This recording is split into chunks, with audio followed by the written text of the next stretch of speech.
My First Fish Tale, A Fisherman's Bedtime Story by Bob Hosea. I've often wondered what it would be like to tell a fish tale.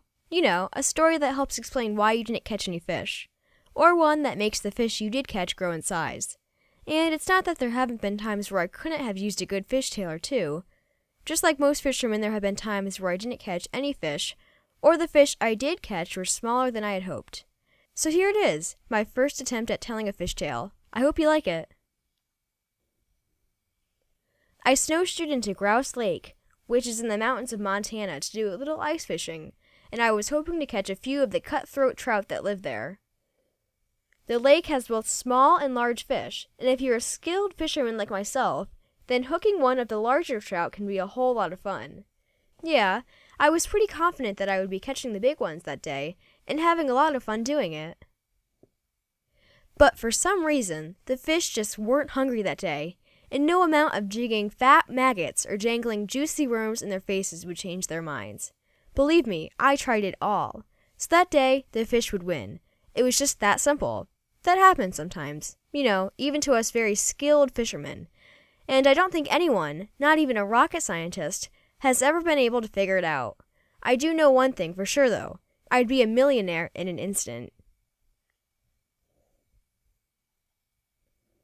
Well, if the fish weren't biting, I figured it was time to head home. I was about to gather up my gear for the trip out when I heard a faint voice in the distance say, "Hey, you're not going to catch any fish that way." What the heck, I thought? There wasn't anyone else there that day. Then I heard it again, but this time it was much closer. "Hey, you're not going to catch any fish that way." Where was that coming from anyway? I turned around to see who was talking and just about fell over when I found Bigfoot standing right behind me. "Hey, little man," he said. "Listen, I'm sorry I startled you, but I just couldn't sit up there in the trees anymore, watching you try to catch a fish. I just had to come down and do something about it. What's your name?" he asked. I told him my name was Bob, and I asked him his name. He said his name was Willie. "Hi, Willie," I said. "Where the heck did you come from?" "From the forest," he said. "That's where I live." "The first thing we need to do is to make sure the ice fishing hole is much bigger," said Willie. "Bigger?" I said. "Why? That's a standard 8-inch diameter hole, and that's plenty big for getting even the largest of trout through." "Ha, ha, ha," laughed Willie. "For the fish that we're going to catch, that's nothing more than a peephole for the fish to look out of." Willie leaned over and reached into my ice fishing hole and started breaking off big chunks of the ice. Then he tossed the pieces all the way across the lake to the other side. Each of the large ice chunks flew to the other side of the lake and landed near the trees. Within just a few minutes, Willie had made the hole big enough to drive a truck into. "What gives?" I asked. "Why does the hole need to be this big?" "Patience, little man," he said. "You'll soon see." "The next thing we need is a good fishing pole," Willie said. "I saw a couple of nice ones up on the hillside earlier today. I'll run up there and get them. I'll be back in just a minute." "Okay," I said, even though I didn't have a clue what he was talking about. Willie ran up the hillside and after a few minutes came back dragging 3 logs behind him. Willie took the 3 logs and stood them up over the hole. I just scratched my head and tried to figure out what the heck he was doing. "All we need now is some fishing line and a hook," Willie said. I grabbed my fishing pole to show it to Willie. "Here you go," I said. "There's plenty of fishing line on my fishing pole that we can use." Willie started laughing so hard I thought he was going to bust a gut. "The only thing that line is good for is dental floss for the fish we're going to catch." "Don't worry," he said in between his grunts of laughter. "I have one of my fishing lines and hooks hidden out in the forest. I'll go get it for you." Willie ran into the woods and then came back after a few minutes carrying a large coil of rope and one of the biggest fish hooks I've ever seen. "All we need now is some bait to put on this hook," he said. With that, Willie leaned back and cupped his hands to his mouth and started making an incredibly high-pitched whistle. It seemed like the whistling lasted forever. Finally, he stopped and looked up at the sky and said, "There they are. There's my friends David and Emily." I looked up at the sky and saw who Dalen and Emily were. They were giant eagles. Even as high up in the sky as they were, I could tell they were not your normal eagles. They were much, much bigger. Dalen and Emily came down so low that Willie could talk to them. He told them about a deer he had seen in the forest earlier in the day, that a pack of wolves had hidden for dinner. He said the wolves didn't eat it, and we could put it to good use. Dalen and Emily quickly flew off to get the deer for Willie.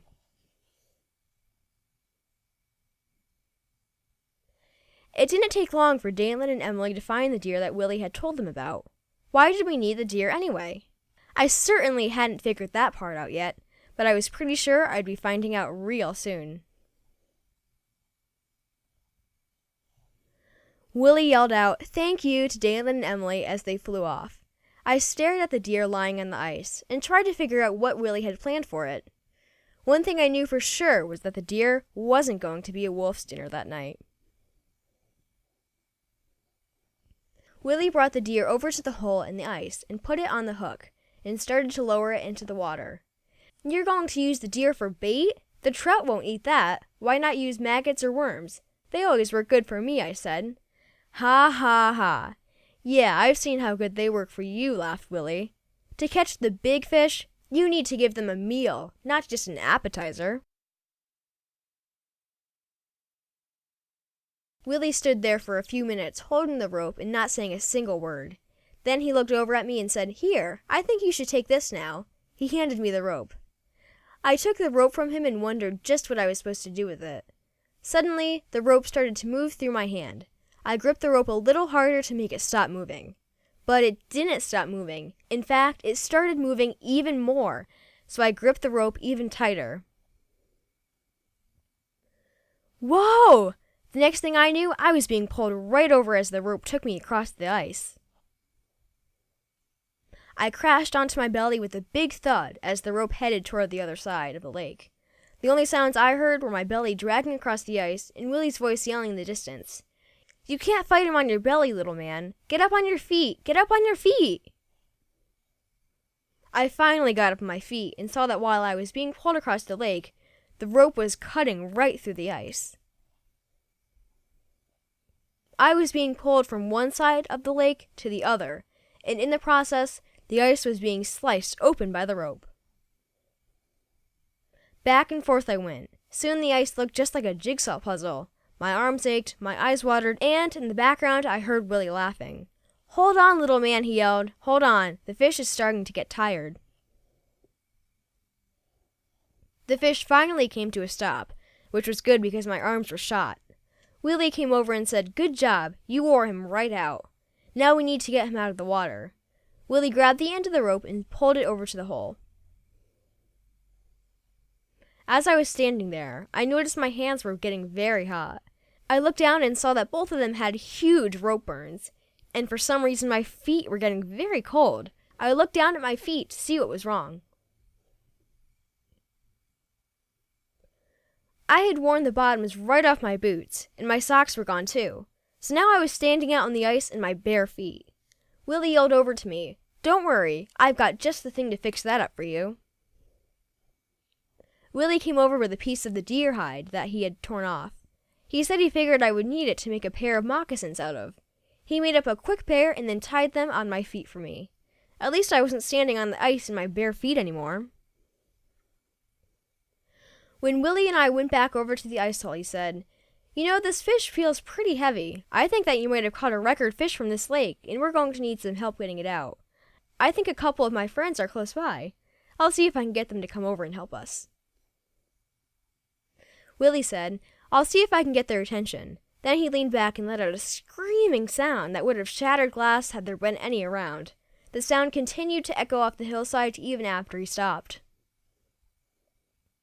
"I think I hear them coming," Willie said. "Who's coming?" I asked. "My friends, Luke and Ben," Willie said.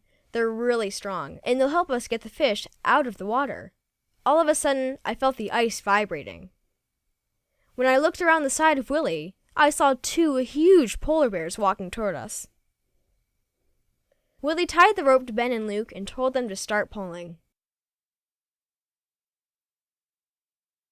When the fish came up through the hole, I fell back on the ice. I couldn't believe how big it was. I was pretty sure it was the biggest fish I had ever caught. Willie came over and said, "Nice job, little man. I didn't think you had it in you. I guess maybe you are a great fisherman after all." That really made me feel good, especially since I never would have caught this fish without Willie's help.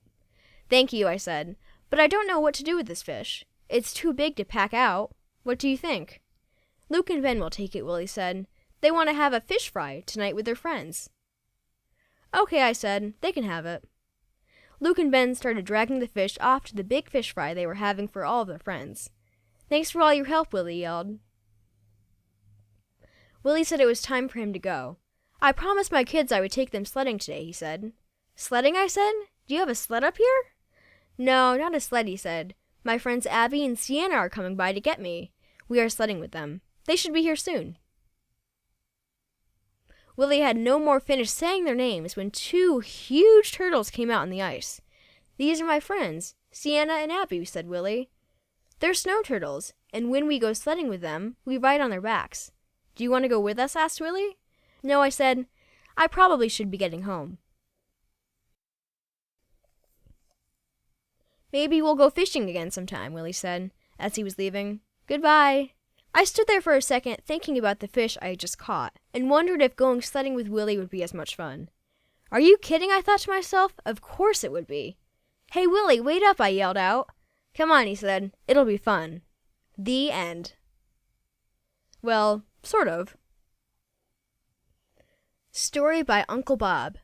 Bigfoot played by Willie Hosea. Eagle number 1 played by Dalen Myers. Eagle number 2 played by Emily Myers. Polar bear number 1 played by Luke Dalabetta. Polar bear number 2 played by Ben Diller. Snow turtle number 1 played by Sienna Diller. Snow turtle number 2 played by Abby Dalabetta. Eagle number 1 photo by Stephanie Lundeen.